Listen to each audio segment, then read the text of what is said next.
Morning with Farah.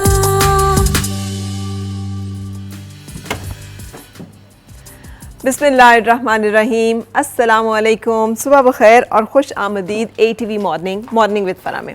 दुआ और उम्मीद यही आप जहाँ कहीं हैं ज़िंदगी मज़े, सुकून और खैरियत के साथ गुजर रही हो। एंड आई एम श्योर कि आपने ईद को बहुत ज़बरदस्त तरीके से इन्जॉय किया होगा और जो सुन्नत इब्राहीमी के तमाम तकाज़े हैं वो हमने पूरे किए होंगे। एक चीज़ है ना, वो हमें ज़िंदगी में समझने की बड़ी ज़रूरत है। ज़िंदगी में सबसे इम्पॉर्टेंट जो स्टेज है और जो सबक है वो ये एलिमिनेशन का है। एलिमिनेशन जो है वो हम सब की ज़िंदगी का एक लाजमी जुज़ है और ये एलिमिनेशन की मुख्तलिफ़ स्टेजेस होती हैं।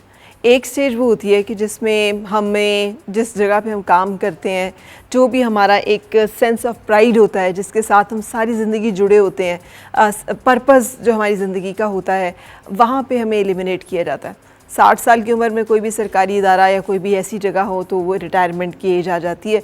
वहाँ से वो आपको कहते हैं भले आप जितने भी अहम थे, जितने भी ज़रूरी थे, जितने भी आपने बड़े बड़े काम किए हैं, लेकिन thank you very much for your service, अब आप आराम कीजिए। सो वो एक स्टेज जो है वो ज़िंदगी की बड़ी इंपॉर्टेंट है, जब हम सबको इसमें से प्रोसेस में से गुजरना होता है अगर ज़िंदा रहें उस वक्त तक, और हमें इसको एक्सेप्ट करना होता है कि हाँ यार अब हमारी यहाँ पे ज़रूरत नहीं है और ज़िंदगी का एक पैटर्न बिल्कुल चेंज करना होता है, क्योंकि अगर हम वो पैटर्न चेंज नहीं करेंगे तो फिर हम परेशानी का शिकार होंगे। एक दूसरी स्टेज एलिमिनेशन की ये होती है कि हमारी वो फैमिली, बच्चे जो छोटे थे, कल तक उन्हें हमारे वक्त की ज़रूरत होती थी, हम बहुत भाग दौड़ में बहुत मसरूफ़ होते थे, वक्त नहीं होता था। अब ये होना शुरू हो जाता है कि 60 से 70 साल की एज के दरमियान कि हम बैठे होते हैं, इंतज़ार कर रहे होते हैं कि कोई आए, कोई हमसे मिले, लेकिन कोई होता ही नहीं। सब उसी तरह मसरूफ़ होते हैं ज़िंदगियों में जिस तरह से कि कभी हम मसरूफ़ होते हैं। सो ये भी एक एलिमिनेशन का एक स्टेज होती है कि हमारे अंदर से ये बात भी निकलती है या हमें ये भी निकालनी पड़ती है और ज़िंदगी हमें बिल्कुल माइनस कर देती है हमारे उन प्यारों को जो हमारे लिए बहुत अहम होते हैं।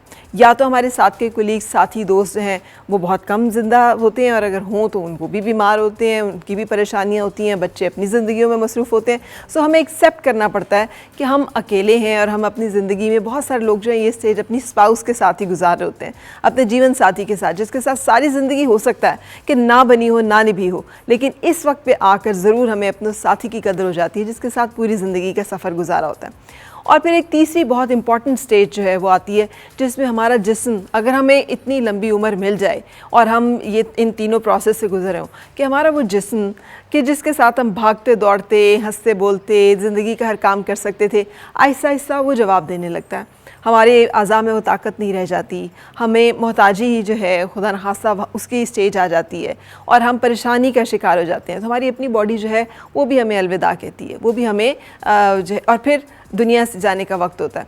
सो अगर हम याद रखें, जब हम बहुत गहमा गहमी मसरूफ़ियत में, भाग दौड़ में, अफरा तफरी में होते हैं कि ये सारे प्रोसेस आने हैं, ये जितना भी इम्पॉर्टेंट काम हम कर रहे हैं, ये जितना भी ज़रूरी है, एक वक्त पे इसने ख़त्म हो जाना है, इसने रुक जाना है। बच्चे, ये फैमिली जिनके लिए आज हमारे पास वक्त नहीं है, एक वक्त पे हमें इन्हीं के तवज्जो की ज़रूरत होगी। सो हमें अपनी ज़िंदगी को फिर हम जो बैलेंस करेंगे तो हम अपनी ज़िंदगी के इन स्टेजेस को जहन में रख कर उसके लिए मेंटली भी प्रिपेयर होंगे, फ़िज़िकली भी प्रिपेयर होंगे। और उसका तरीका क्या है कि जो वक्त मैसर होगा ना, फिर उसको वैल्यू करेंगे, उसको रिस्पेक्ट करेंगे, उसको वेस्ट नहीं करेंगे। बेहतरीन चीज़ें जो अल्लाह की नेमतें हमें मिलेंगी, शुगर, डायबिटीज़, ब्लड प्रेशर, ये तमाम मसाइल अमराज हो जाने से पहले उनको एंजॉय करेंगे, उस पर शुक्र अदा करेंगे।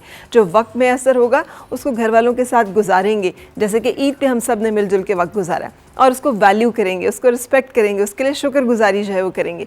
सो अपना बहुत ख्याल रखिएगा और अपने आज के प्रोग्राम का आगाज़ भी हम करेंगे एक छोटे से ब्रेक के बाद डेफिनेटली मेहमानों से मिलेंगे। और आज जो कुछ टॉपिक जिसकी तरफ हम जाएंगे दूसरे हिस्से में प्रोग्राम के मेहमान से मुलाकात के बाद, वो ये है कि हम सबको बड़ा शौक़ है बाहर जाने का। मुझे लग रहा है कि इस वक्त मुल्क में ये एक जो सबसे ज़्यादा क्रेज़ है या सोच है वो यही है कि किसी तरह मुल्क से बाहर चले जाए।